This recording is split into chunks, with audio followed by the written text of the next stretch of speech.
Thank you for joining us wherever you are. This podcast episode is brought to you by the Old Ways Actual Play team. This actual play uses the Coriolis rules by Free League Publishing. This actual play is performed by adults and contains adult themes. Strong language, powerful factions, and adventures across the third horizon await. All content, including names, places, events, companies, and etc., which may bear resemblance to entities living or dead, is strictly coincidental. My name is Michael Diamond, and for tonight's game, I will be your storyteller.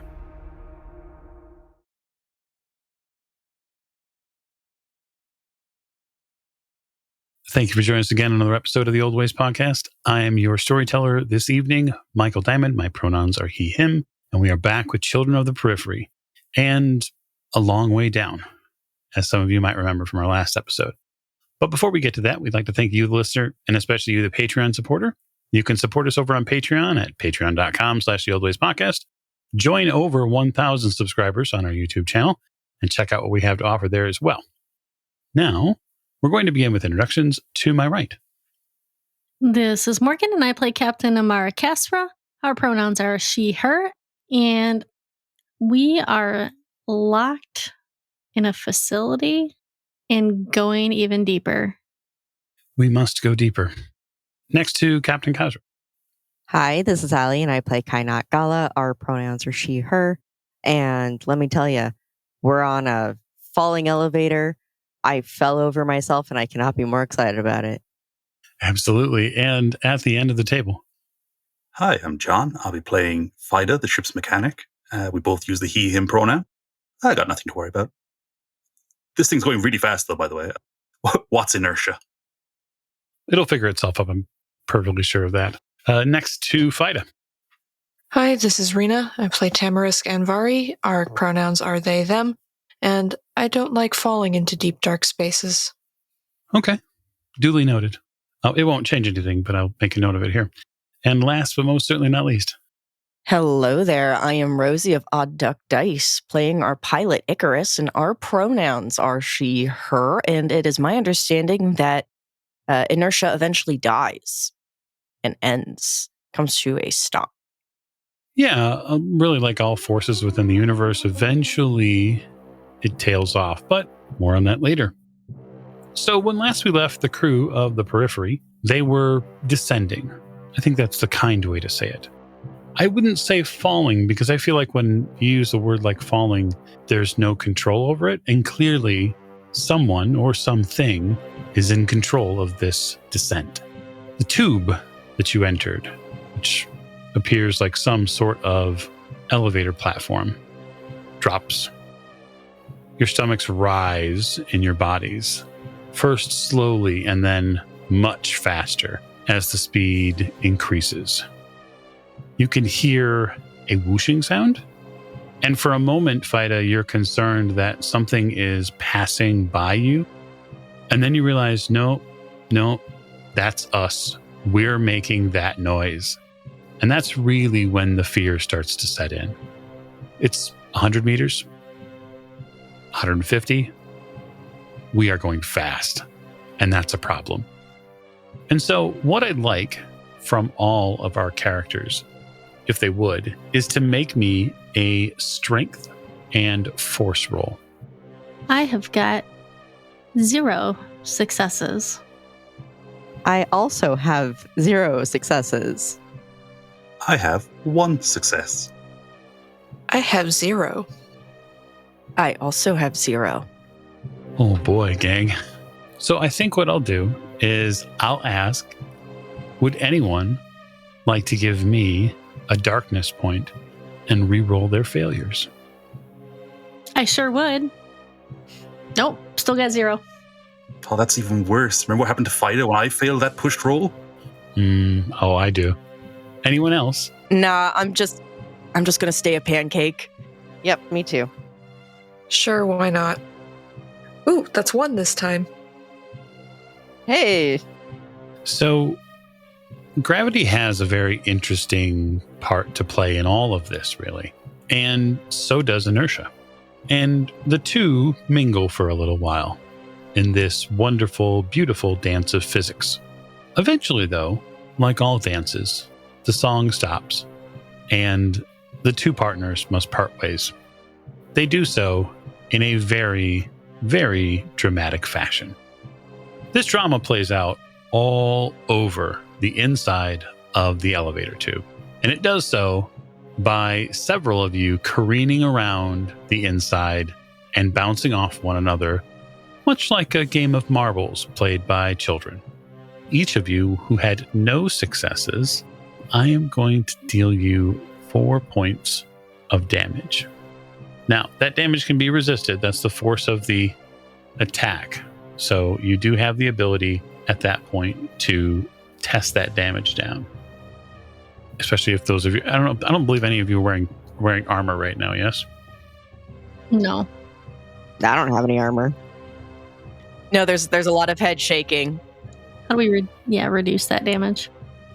Memory serves correctly, it's a strength roll. Oh, good.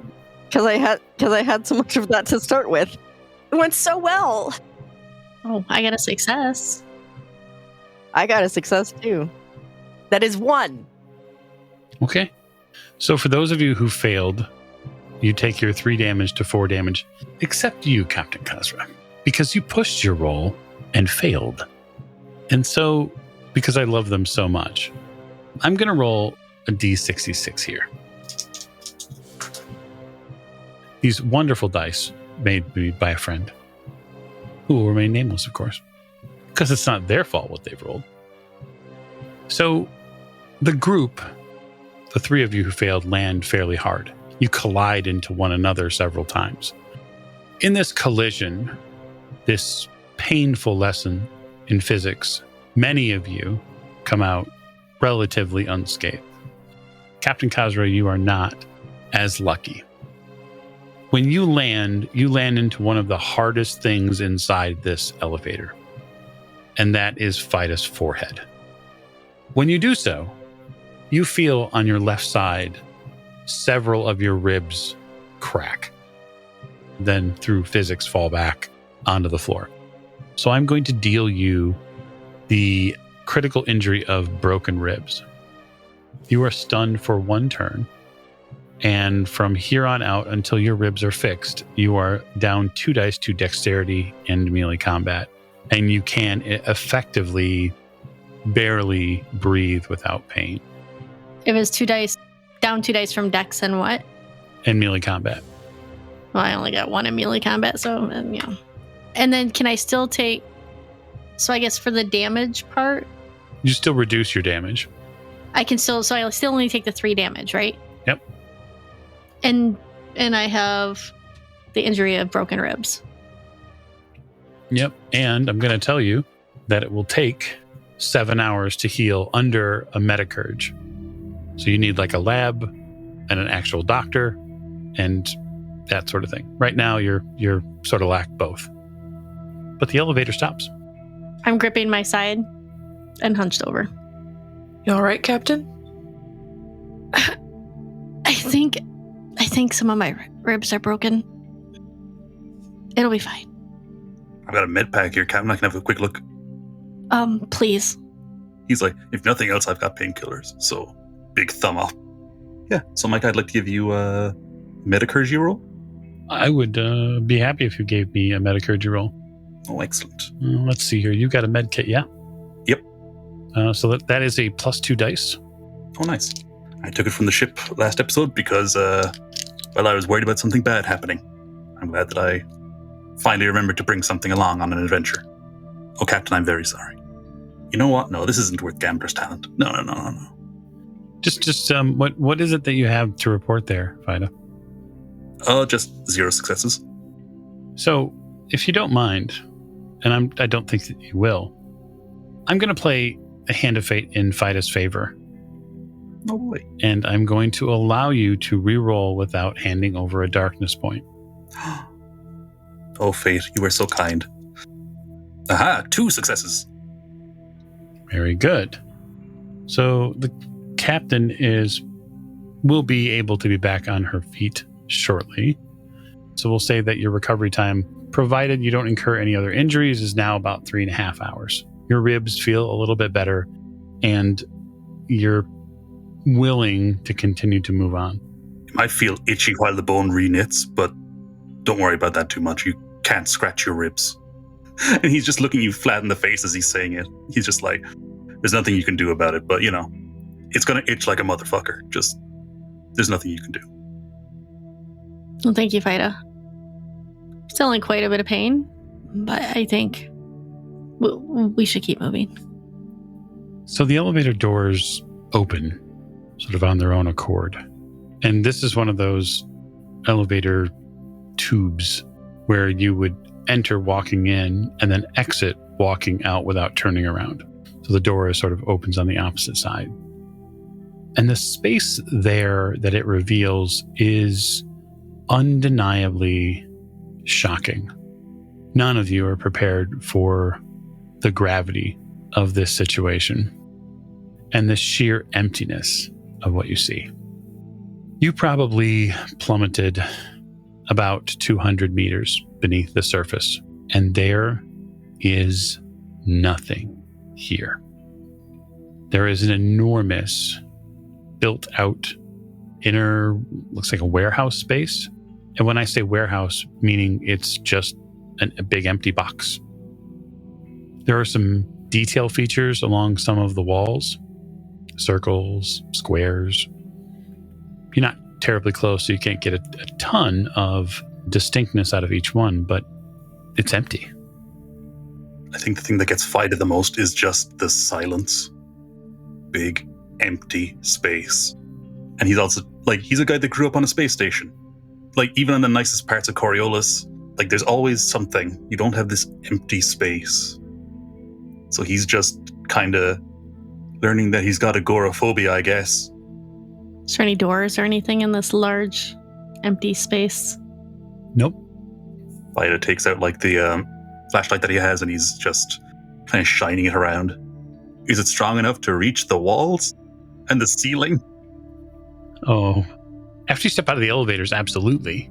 After you step out of the doors here, you can see a little bit more. And you're a fairly keen-eyed engineer, so you sort of begin to walk a little bit and scan the light over place. Remember, there's not a ton of ambient light in this room either, so you can't tell how big this space is, minus the fact that you can hear your footsteps echo in it. Give me a wits observation roll, Vida. I would love to. While that's going on, anybody else venturing out? I will. Yeah, me too. I will. Just so you're aware, the light in the space here is essentially the elevator shaft that comes down. There are lights on the outside of it, tiny ones. You get about a 5 or 10 foot glow from that, which does shed some light into the area closest to the elevator. And then Vida's hand light, anybody else that has hand lights. I got 1 success, Mike. Okay.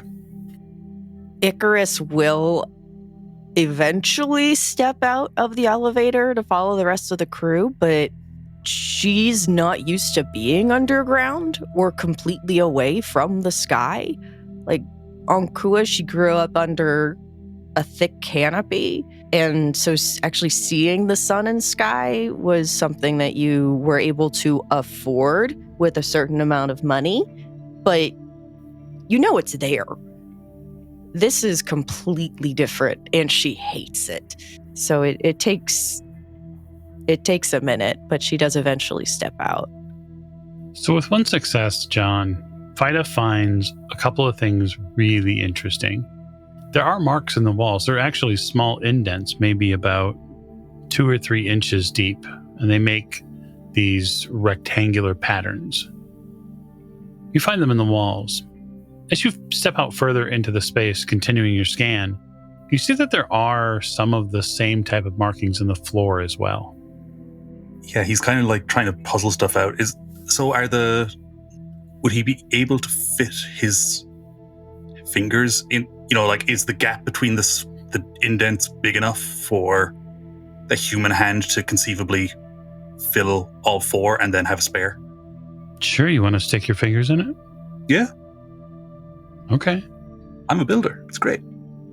Indeed you are. He's I wonder if this is how I can turn the lights on. You stick all 4 fingers in. And as you do, a strange sort of light, holographic light, begins to appear. But it's not generated from any of the spaces. It's generated from your forearm. But this time, there's no excruciating pain. It lights up, and you see a very distinct box on the wall. The one you've sort of got part of your hand in, just your fingers. And you realize that, well, it's like a holographic display. It's a blueprint. And you see that from this space, the box goes out into this open area. And then it eventually begins to trace and draw a large, what looks like a machine that is prepared on the floor. So he's just like, so this is a manufacturing area. I could understand its purpose. And then he's kind of like trying to take in the scale of the room. And he's just like, oh, these people were operating on a totally different scale to anything I've ever, like, I've worked in shipyards as part of my job coming up, and this is too big. We would not use this much space, so... Yeah, that's what you're left with. Yeah, and he's just watching this hologram projection as it's kind of going through the process, and I'm gonna lie to you, Mike, I don't think he can quite figure out what the process is for. He's kind of like, it's for treating some kind of material.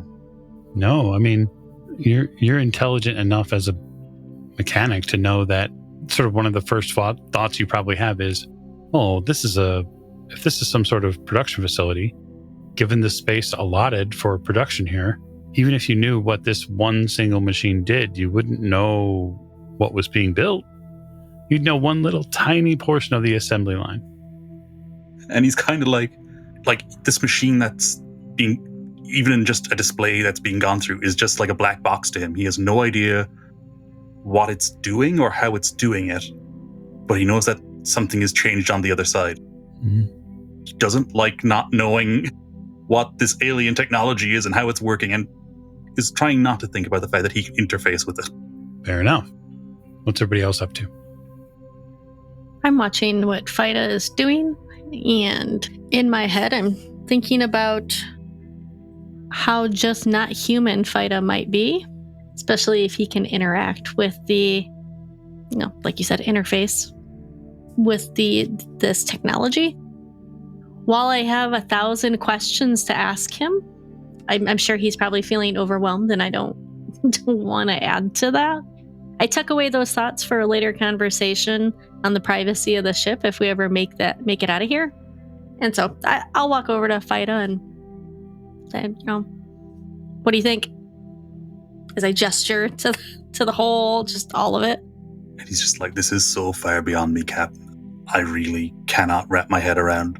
And like, I know it's a inhuman ancient civilization that isn't around anymore, but he kind of like looks her in the eye and he's just like, I genuinely do not understand like how this projection is happening, because it's coming out of my arm and I don't understand what I'm looking at.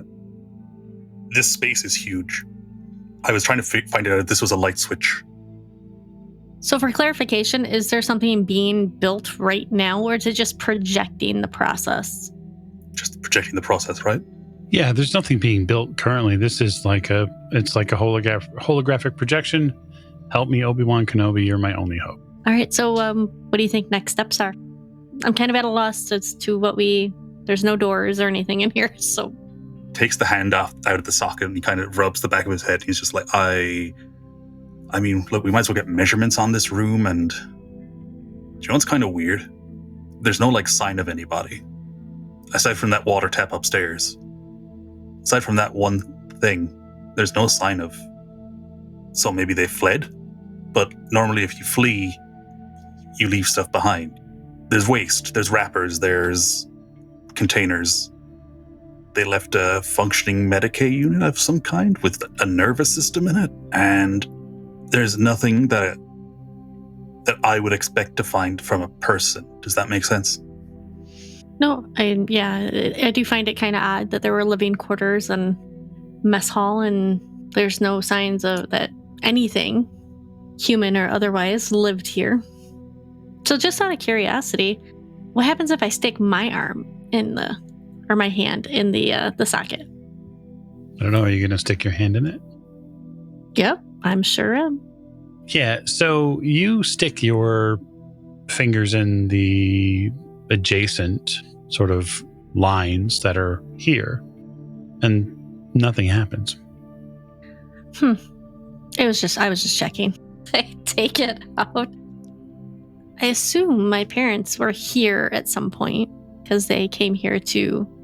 The planet's big, but. And I'm just kind of talking to myself and Fida at the same time as I'm doing this, just talking through. But where else would they have? I mean, there's nowhere else to go down here. That set of footprints that came in and we lost track, they didn't go out. So either we find someone down here or we find a way out. And if we don't find a way out, well, we roughly know how to operate that freight elevator. And apparently I can open the doors, so I don't think we have anything to worry about, necessarily. Famous last words, right there. Kainat, you're our archaeologist. Is this what you normally find in the basement of ancient temples? Not that I've ever come across, but it's unprecedented. That's for sure. Great. Hey, Fida, can we go along the perimeter so I can get full square footage so that we can bring it back to the ship? Yeah, absolutely. I mean, look, the mission was to come and I guess this is an expedition. And he's just like still trying to figure out like lifts the flashlight straight above his head and points it at the ceiling. You don't get a good hard surface point and just sort of goes up into blackness. He's just like, that is... And he had this thought upstairs before we took the lift down. He's just like, the sheer amount of energy required to do this work. You know, whatever tool they used, the energy required is way beyond anything we could do. Like, it would take genuinely years to just clear this space. And he's just like, and they did it in like 200 meters under the top layer. Icarus is having similar thoughts, except her thought process is a little bit different. She doesn't like how big and empty the space is underground. So she's sort of keeping her eyes on her feet and one of her hands trailing along the wall just to sort of keep herself grounded. But she does glance at the rest of the crew and says, so do we think they built this and then made the planet around it? Or do we think the planet was here and then they tunneled down? Because wouldn't it be easier to make the facility and then compact matter around it? You think the entire planet was constructed? I don't know anything.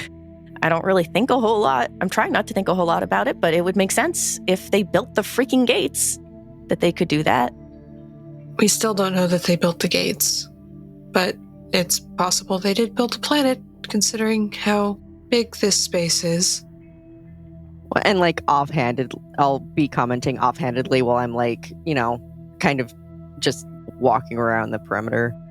Well, we see that there's nobody here, and it doesn't look like they left in a hurry, but it could be very well that they left and took everything with them. So whatever was in here probably just went with them, no matter what it was.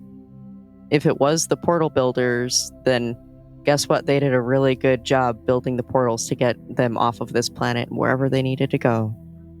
But we don't have any evidence of that yet, so we should probably take a look around. As she finishes, Fight is just like, the thing is that we found no traces of them anywhere else, and they're gone. Like, we would have found them, right? They would have seen us going around and doing things. Presumably they're so much more advanced than us and they're gone. Yeah, the question is whether it's by choice, by force, or, something more unknown than that. And my voice starts getting really excited when I think about the possibilities of everything that could be happening right now. Fight is just like trying not to raise his voice because you know that sensation of being in a big empty room and not wanting to make an echo? Yeah, he's got that. And he just doesn't realize that he's just kind of talking a bit lower than he would normally on the ship. It's just like, no, but if you think about it, like they were able to have holograms come out of my arm, which is kind of crazy. I don't have a projector built into this thing. Maybe you were genetically engineered. Maybe, but no, we came here on colony ships. So to be fair and to be accurate, you did not come here on a colony ship. Vida was just born. It's been a few generations. I guess what I'd like to know is the crew going to continue to search this space? Fight is definitely going on with Kynat and taking measurements, and he's just like, I don't... Yeah. So technically, I'm forcing Fida to continue exploring with me. Hey, bud, let's go. I got stuff to see. Okay, so the two of you probably lead the way then, as the crew, I don't imagine, is going to stay by the elevator. But if you are, totally cool. Let me know. The space is as grandiose as you could possibly really imagine an underground space to be. There are several of these little shapes along the wall. Some of them are star-shaped, and some of them are circles, and some of them are rectangular, some of them are triangular. Putting your hand in various places, Vida, you do get the same sort of response, right? Each time you put your fingers in that groove specifically, there's all sorts of sparks and there's a light show, etc., that shows a different piece of equipment. You can't make heads or tails of what the hell the equipment does, but seemingly after getting your, say, 4 or 5 of these different images, these different projections, you start to see grooves now in the floor. You have to sort of stop and then tilt your head and then look a few different places, but you can see that there are look like pathways, runways, or something. He's trying to explain to Kynat all the stuff he's looking at. He's like, I think this might have been a... He's kind of looking at the width. He's like, maybe a personnel walkway? Maybe a goods through, like a production line? He kind of goes down and he tries to pry, takes out like a screwdriver out of his tool roll. He tries to pry up under one of those panels in that line. If they're panels, he could also just be cut into the bare rock. Yeah, so they're cut into the rock itself. But you do see that inside that groove there is a texture difference.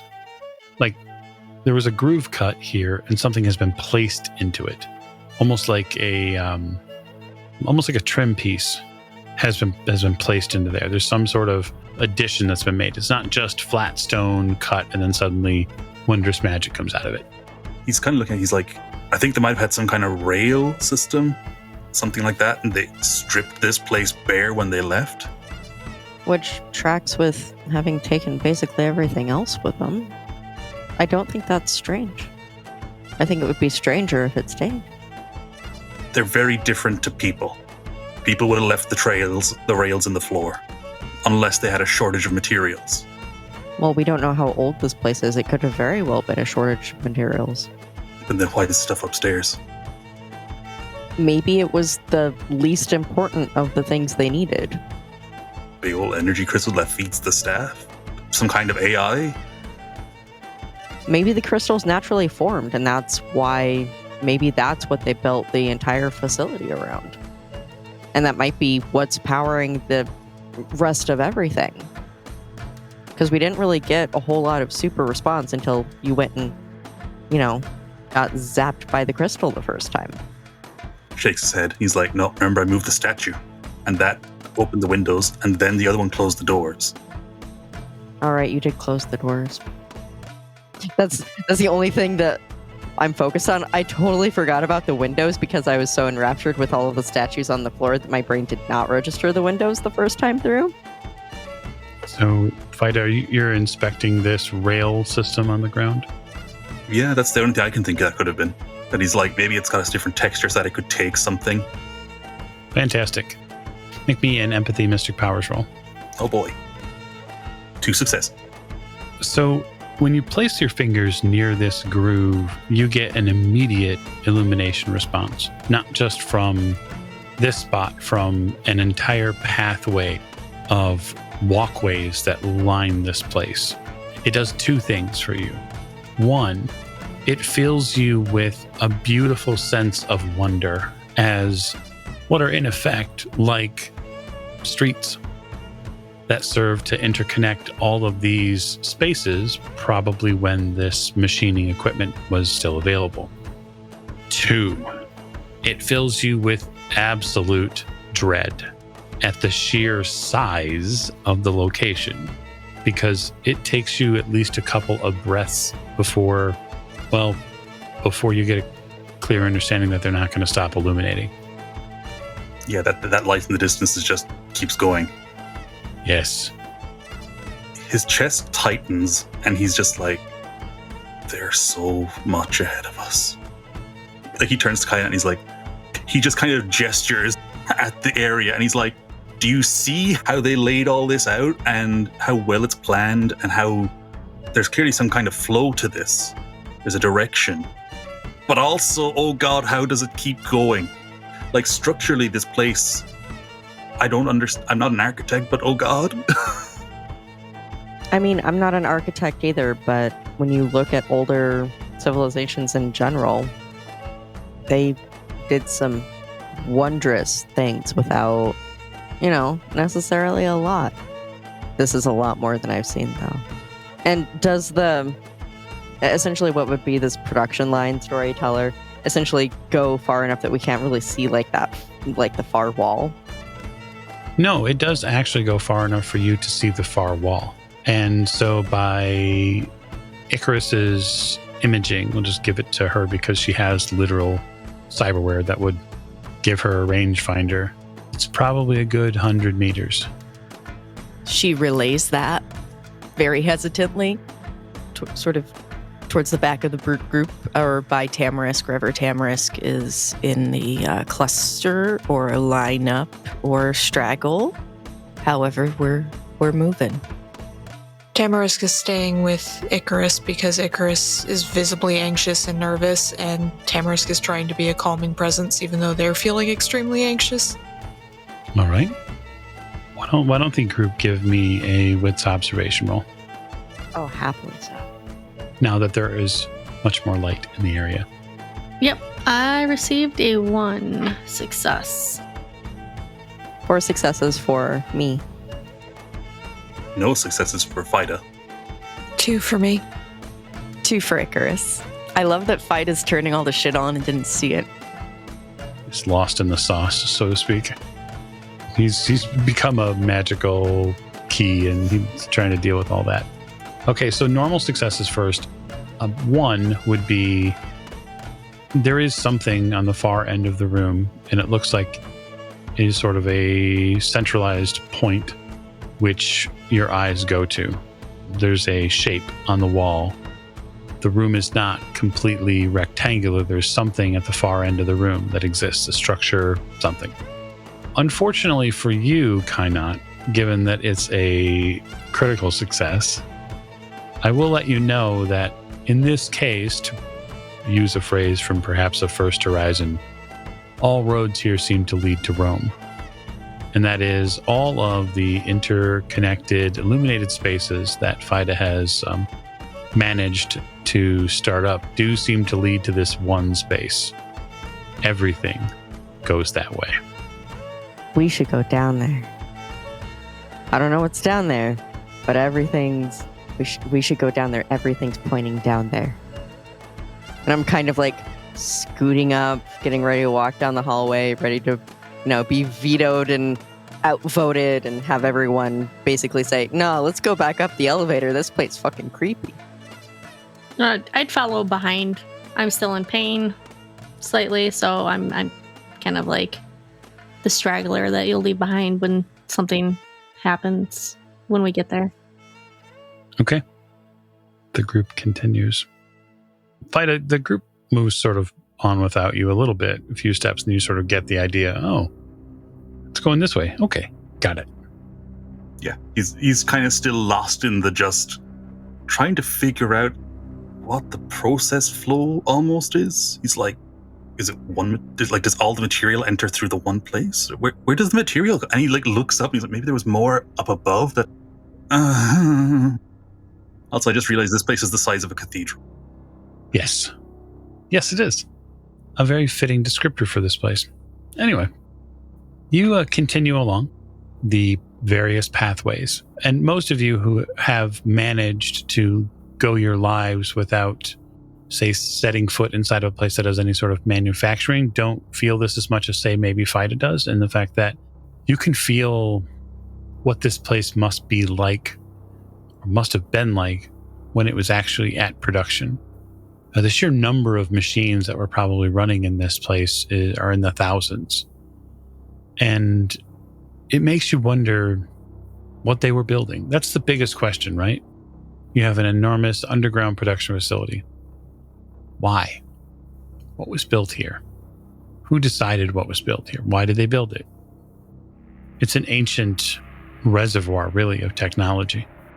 And as you get towards the other side of the room, you realize that where you're walking towards is likely some sort of administrative portion of this room. So the back corner of this building doesn't come to a true corner at all. It actually steps out a bit from the space, and then there's this almost like a notch taken out of the rectangle down here, right? So if we imagine a rectangular piece of cake, which cake is a wonderful metaphor, or perhaps for what we'll see, we'll just say that the right corner has been chopped. Someone's taken their fork and they've cut a piece of it out. And in its space, there is a structure here. And there are similar windows to what is upstairs, so very thin but long, tall windows. And there is a glow from inside this space, deep blue, trace amounts of white. And for the first time, you hear a hum from inside this space. There's a door, probably about 8 to 9 feet tall and about 3.5 or so feet wide. Do you think you can open that door too, FIDA? And FIDA looks at the blue-white light and hears the humming, and he's like, are we sure that's a safe door to open? I would like some more information now about what the fuck you think is actually happening here, because I should really just go back to the ship and sit my ass down and wait like 2 weeks and see if you come back, because if you don't, I can leave. I think that door is locked upstairs. Well, you know what? I'll figure it out. Just take a breath. It'll be fine. No, my mother was an archaeologist. My father was a freighter pilot. They came to Menkar for my mother to be able to search the ruins, and they never came back. And that was 10 years ago. And here we are. So I feel like it's not a coincidence that we're here in this spot at this time. And Miss Marhoon, may she rest wherever she is, said I might find some answers here. She was a manipulative bitch. She lived in the monolith, like way up sky. So she could very well have made that up to manipulate you. There's no reason to believe her. I have to hold on to some hope that they're still alive and not dead. So we'll continue on. Oh, why, thank you for making that decision. No, FIDA. You now, talk. Mm-hmm. What the glowing lady? Explain. I told you everything I knew. I was working on a ship, on a new installing a new component, and it was a cryo chamber. It opened, a glowing lady came out, and then she and he makes a hand gesture where he wiggles his fingers and spreads them apart. And he's like, she glowed more, and then she went away. He just kind of shrugs at you. He's like, yeah, no, I can't explain it myself, so it's tricky. Okay, cool. Thank you. Thank you. Kai not. Again, as our resident archaeologist, what the fuck do you think is happening? Oh, I have no clue. I'm way too excited about this, as far as probably everyone is concerned. But I have a much better chance of understanding if I get enough information, and I'm hoping that Fido will open that door. I think it's probably fine. I imagine that this humming sound might just be something left over from whatever they might have had here, and it just is like a localized power source. Like the crystal, only on a smaller scale. Mentioning that it might be like the crystal is probably not the best thing to calm everyone's nerves, Kai, not considering what happened with said crystal. Just putting that out there. Well, I would open the door if I could. Fido's going to look through the windows, like hands around his eyes, kind of shield the sides, and put the edge of his hands up against the glass. Okay.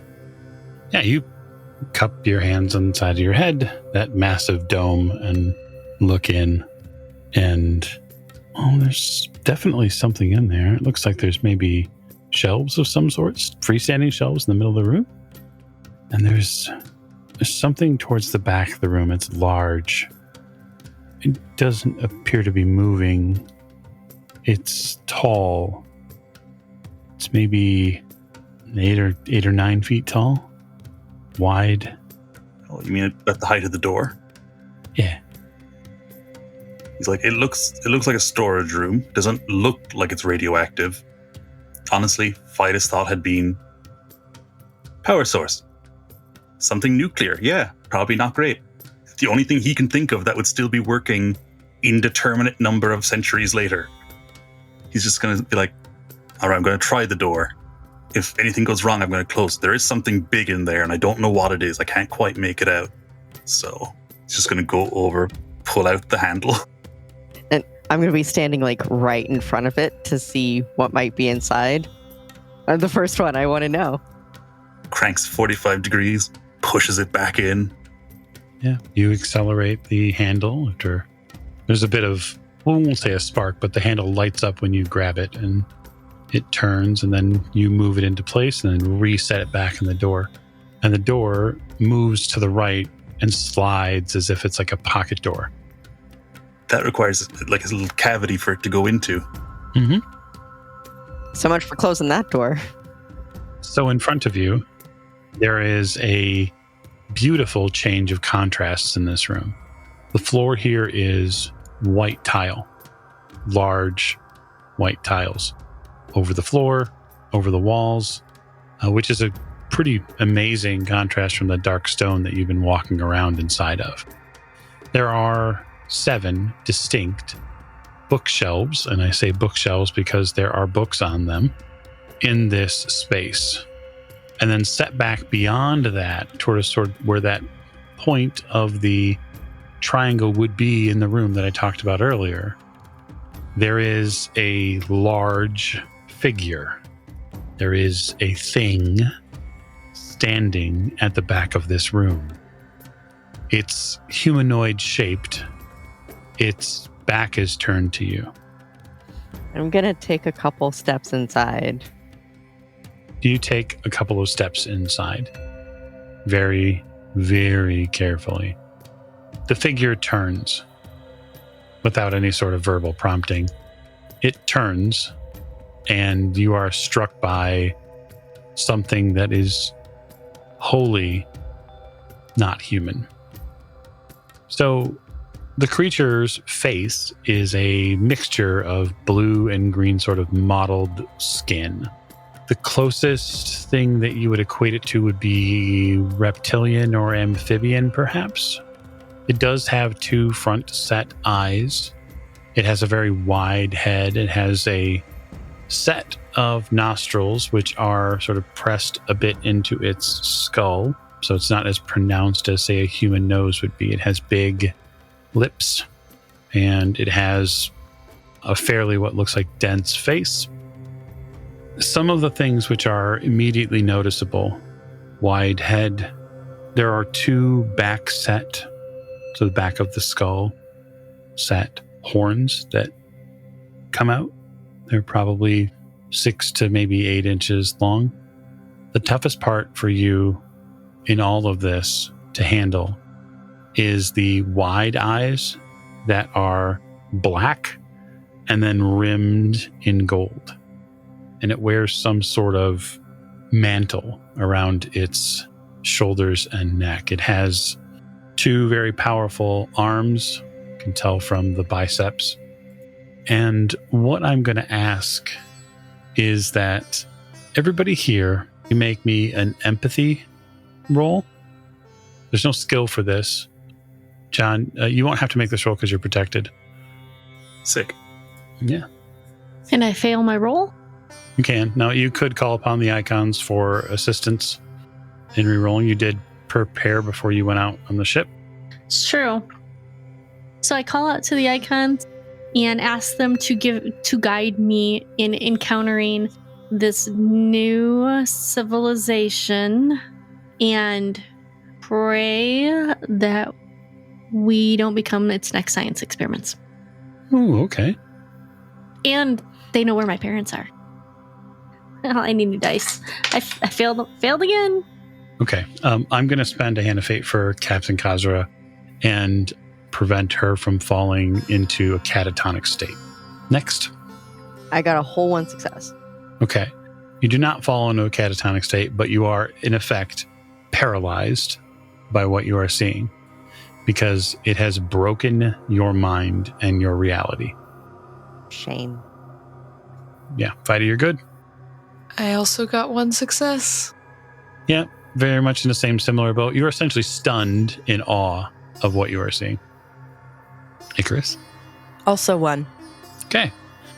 The creature before you dominates the view for a while, but fortunately for most of you, you're not its direct target. And that would be Fida, who it looks at directly. Oh dear. I should have known it was too good a thing. It raises a very powerful arm towards you and says, well, for the rest of you, says nothing. Fida, in your brain you hear, come forward. Time is short. He hesitates. There's definitely a moment of locking up. And he's just I'm going to do what he says in case he can scramble my brain. He's just thinking it. He doesn't know if the alien can read that. He's just going to take the step, one long step forward and he's not standing square to the alien. He's kind of got his left foot a bit forward, almost so he can just turn and run if he has to. He gestures again. You see his three-fingered hands. So he essentially has 2 very thick, powerful-looking sets of fingers and a wide thumb. Are these similar to the hands on the statue upstairs? We look very close to it. Yeah, I had a feeling. He's going to walk closer and think, what do you want me to do? This planet is dying. Yeah, the desert is spreading. I'm not going to argue with you.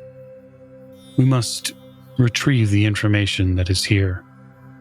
The data. It is incomplete.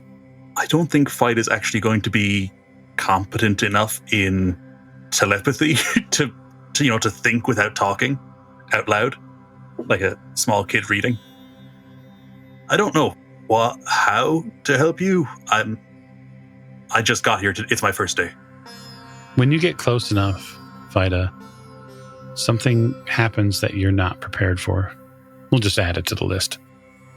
This being reaches out and it takes a single step towards you. And you realize how long its stride is. And it grabs a hold of your forearm. And when it does, its body begins to bioluminescent, light up.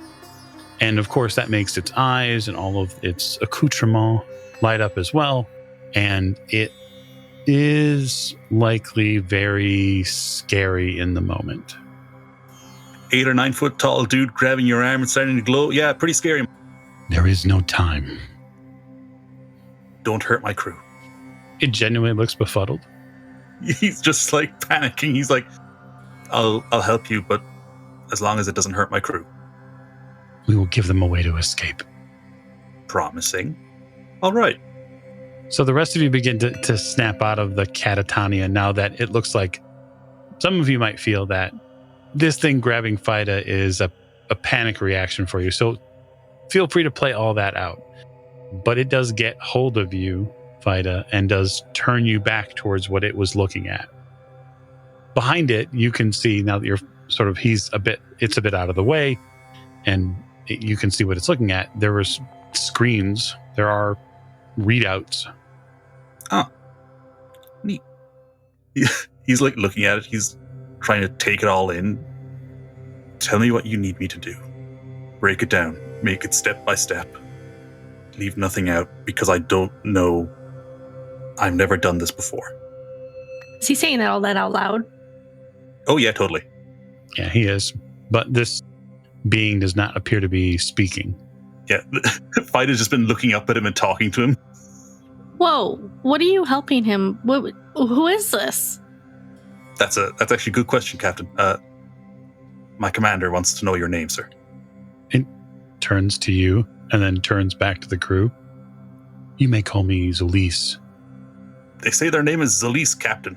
He marches you towards the screen. You just get okay. Now that he's in a smaller room, he's a bit more comfortable.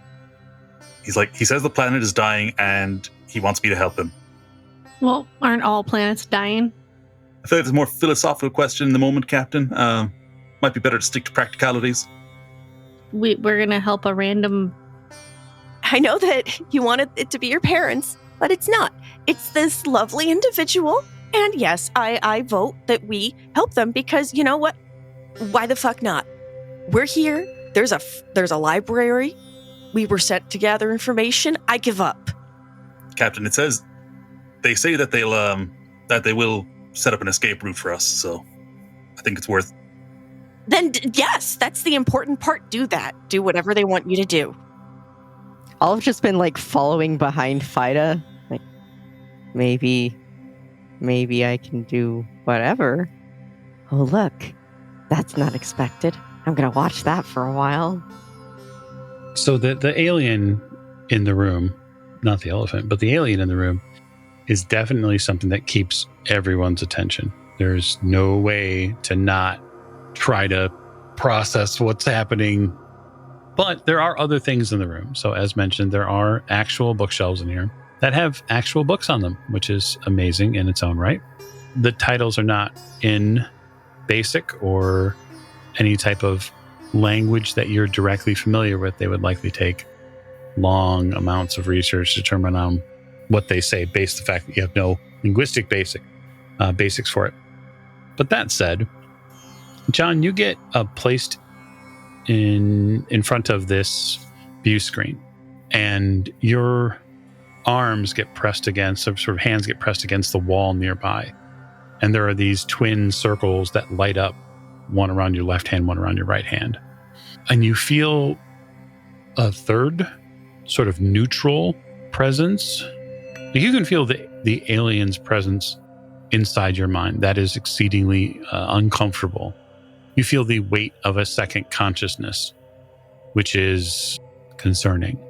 And then there's now this third portion, this third voice in your head, and it doesn't have some of the same bassy tones that the alien has. It has a very neutral, almost machine feel to it. And it starts spitting data at you. And you hear yourself vocalize numbers, letters, terms. You start saying words that don't make any sense. And you go through about 100 of them at random. Almost like having an out-of-body experience, except that it's too many things in my body experience. Yeah, he's just kind of like trying to remember to breathe while the respiratory system is moving and talking. He's trying to make it breathe at the same time. It feels like something is trying to create a baseline of communication to talk to you. He's running through scenarios in his head because he's never not thinking. Yeah, he latches onto that and he's like, maybe it's trying to build a dictionary of words that I know that so it can talk to me in my own thought patterns. I hope that's what it is. Oh God. Icons. And And then within a matter of maybe 30 seconds after you get done sort of just doing this exposition, which all of your crewmates hear, something begins to dump information into you. And you start feeling like someone is filling up the brain bucket, so to speak. You're getting a lot of memories and factual information about what the facility used to do and what it was made to do. And that is to build something large, like a vessel of some sort. It was meant to create pieces of a vessel. He's just like, components. Okay, yes. Okay, I can understand components. I feel like the way the information is entering his brain, he's not really grasping it in the sense that a human normally learns. Because we learn through actually doing things for the most part.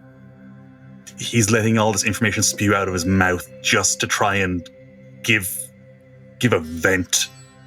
Yeah, so you sort of have this venting moment, and you just sort of see Fida's mouth just begin to babble because he can't do anything but just release all of that strange energy, right? So he's this enormous, hairy ship's engineer, and he is babbling like a 10-year-old schoolgirl as fast as he possibly can. Just trying to keep up, kind of falling behind. But you begin to get a larger idea now, a bigger idea, and it takes you quite literally physical breaths to take it all in. This creature you're with is part of an ecosystem that used to exist amongst the stars. And they used to travel from horizon realm to horizon realm. And they did so searching out for different life forms. And they did so until one day they encountered a life form which was antithetical to the way that they live. And unfortunately for them, the very nature of that race creature that they found was caustic, and it began to eat away at them. Sort of on a fundamental level, it scuttled their communications, it took over their bodies and decomposed them from the inside out. And so they began to build portals to escape. To just get away from it. Yes. And their concern in the immediate sense is that this horizon realm has become infected by this darkness, subtle and slow, but it will eventually eat away everything that is here. And so they have looked for people who would be conduits for their information so that someone or some things could survive from this realm. And the weight of that is placed on your shoulders because this creature that you are standing next to has not communicated with the rest of his people in thousands of years. Yeah, this is all a lot for Fida because he has the concept of the darkness outside of, like the big empty void of space. And he's just like, it's actually a living thing. I thought it was just an anthropomorphization, like he's trying to communicate this back. And he's like, wait, how long have you been down here? It turns to you. It sort of cranes its neck a bit and turns its body. Anytime the crew sees this thing move, you're still eyes up, focused, and it turns and you hear it say, I have been in stasis for 1,714 cycles. I only awoke when you spoke to the director. Okay, let's do what we have to do to get you home.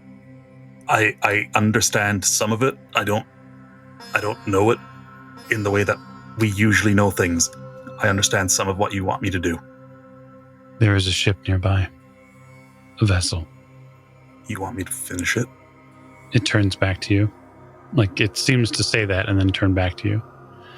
They have a ship nearby. No. It is not ours. Our vessel is far from here.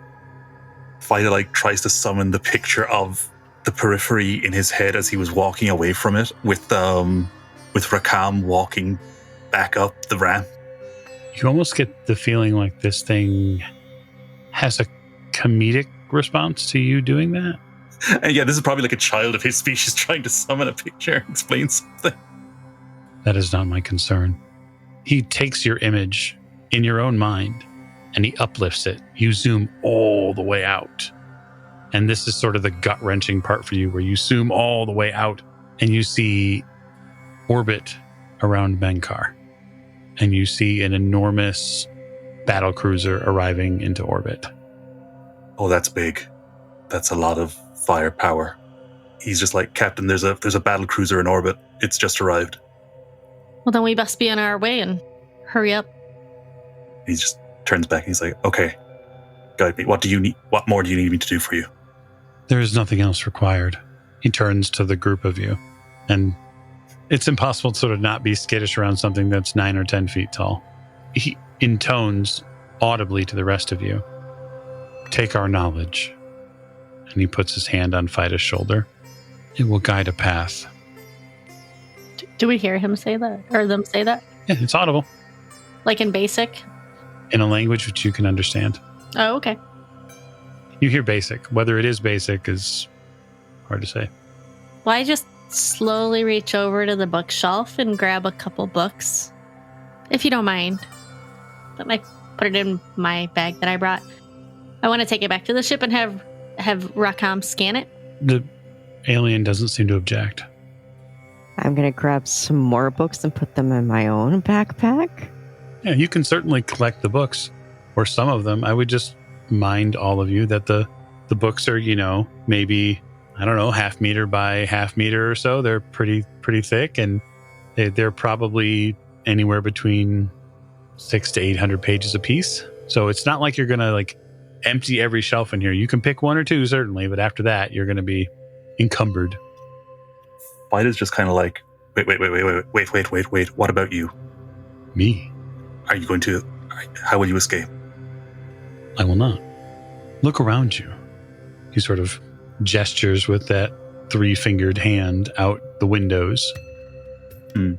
This production facility is closed. You were left behind to manage it, to handle this, right? And to wait for another builder. I really don't understand what that means. I don't know what a builder... I just know I can just do stuff. I'm just good with machines. They talk to you. You talk back. Yeah, every machine's got a little bit of a personality. That is all you need to do. Talk to them. And he just kind of looks up at this big... He's like, okay. The information placed here is only one part of our story. There is another part. That part is missing. You will need to collect those 2 pieces. After that, it will light the way. He lays this and he's just like, he says there's information missing. Is it on planet? Is it on somewhere else? It is in a system far from here. Your brain gets invaded again, and you start to see you get a galaxy map. You see yourself pass through from planet to planet. You pass through portals that you've been through before. And then you see it. You see it, the thing that you know so well, come into view. And that's Coriolis Station. I feel it here. Oh, I go out to the edge of the third horizon, then I have to go back home. He's just like, okay, I know where that is. We've been there. I'm from there. Will I know? Will I know what it is when I see it? You have already seen it. Just kind of like, well, that's some mysterious bullshit, but okay. Gonna have to deal with that one as best I can. Got the feeling we don't have a lot of time left. There is a signal. They know you. Captain, your communicator lights up. It has not done so since you entered the building. You hear Rakam's voice. Captain, are you there? Yeah, Rakam. What's going on? We have a problem. There are several vessels in orbit now and several descending craft. They're zeroing in on our location, I believe. Wonderful. We should hopefully be there shortly. Can you get the ship started, please? Of course. I'll begin pre-flight. Thank you. Who is ever up there, they are headed down here and we need to go. Can you ask your new friend how we can escape Fida, please? Is there a second route out? What's the fastest way out of the facility? A return to the surface is simple. Just cross the floor back to the elevator. The lift will get you back. The doors will open for you now, any and all of them. And Fight is just like, oh, okay. Because he's kind of grasping the scale of this one individual's experience. And he's just like, I'm sorry I can't help you meet with everybody else. Oh, my people are long traveled to a distant horizon. But there is hope that you may see us again someday. And he, just out loud, he's like, I hope so. And he's going to try and stick his hand out towards like the right hand that's free. He's holding it out for a handshake, but he's like holding at like his own shoulder height. You sort of spin the role reversal here, right? You have shaken children's hands before, and you feel that same sort of energy come from this creature, this alien, where it seems to just very subtly dip the knee a little bit to make the gesture more believable. And when it shakes your hand, yeah, even your enormous mitts are sort of covered up by these fingers. He doesn't know what to say, so he just he thinks his feelings as best he can. And it's an outpouring of sympathy and love and trying to, not really understanding, but expressing that he sympathizes despite not really understanding. And also the fact that this is entirely beyond him, but he's going to do his best. He's an open book to him. Fair enough. You take your books. You take the information. You take your now mobile hard drive that is FIDA. And you exit the room. The creature, turns back to the screens, and it seems to just go back to work. FIDA is at a brisk jog heading back towards basically the freight lift that we have. He knows how important what's in his head is. He doesn't know why it's important, but he knows it is. He doesn't understand all of it still, and he's just like, I just know that I can't be caught, and I can't let this fall into the wrong hands. No matter what else happens, this cannot fall into the wrong hands. Yeah, so the travel back up after folks get on the lift is very, very much more manageable. So FIDA controls the speed at which it rises, and the doors opening, all of it. And it isn't by any one specific command. It's more about will and intent. And so there aren't any, surprises of you rocketing out of the building. The facility that you pop into does have all of the same features it did before. Nothing has changed up here. The exit doors are available to you as soon as you walk towards them. You feel the doors unlock. When they unlock, though, there's something in the floor that becomes deeply unsettling. Like it's almost like there's some sort of tremble that's coming from beneath the facility. FIDA's first thoughts are the words self-destruct sequence. He's just like, oh, you poor. He's not supposed to run in the desert. It's not a good idea. But he is going to keep a pretty brisk pace as he goes towards those steps to come down the structure. Yeah, so as the team makes their way away from the structure collectively, probably some of you helping Captain Kazra move because of her broken ribs, the structure begins to fall apart internally. First, it's the windows, and then some of it's the roof itself, this rocky structure.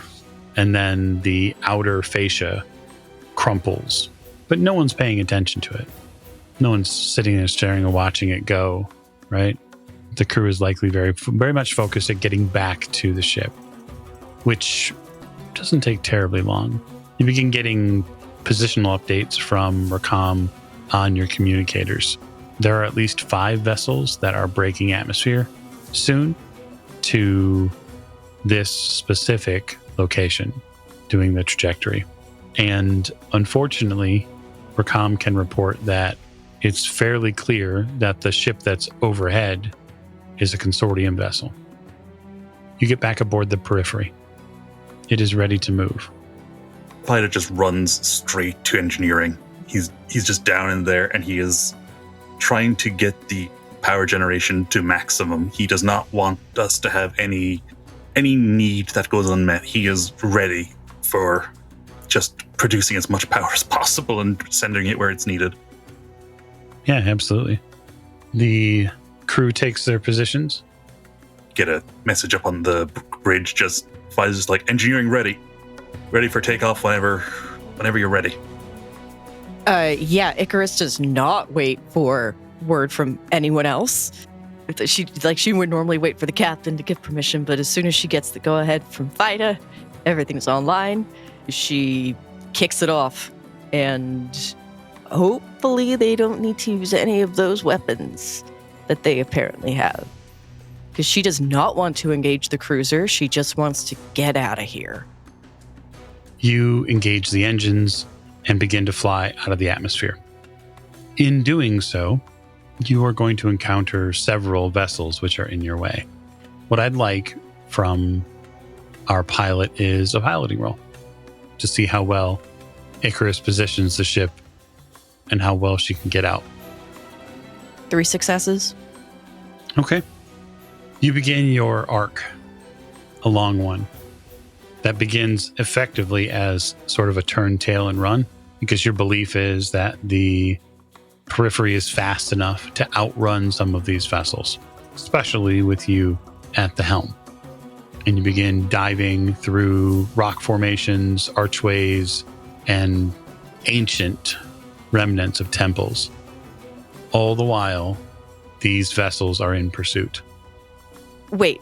They're following us, specifically us. They're not just coming to the planet for something else. That's the intention that you get, especially you've been hearing some of the weapons fire. Yeah. Oh, great. Okay. Icarus says, Rakam, you had previously mentioned some weaponry, and we're being pursued by some nasty people. I could use some help. Very well. We are being hailed. Oh, great, Captain. We're being hailed. I don't know why I repeated what you said. Bring him up. Answer the hail. The person that answers, at least on screen for you, it's a person shrouded in several different types of clothing. So the closest thing that I could probably equate the clothing to would be a nibak. So it's a veil, but the veil over their head isn't the primary piece of clothing that you see. You see that they're wearing it, but they're also wearing what looks like an armored visor over that. You can see their eyes. The nibak is dark. The armor is sort of this crimson red color. And when you answer the hail, they say, "This is Eldin Astir of the Zenithian Imagini. You're ordered to power your ship down, Captain, or be destroyed." And that's where I'm going to call the episode to a close. And so thank you so much for joining us on this episode of Children of the Periphery. I am certain we're going to have so much fun next week. Thank you, and good night.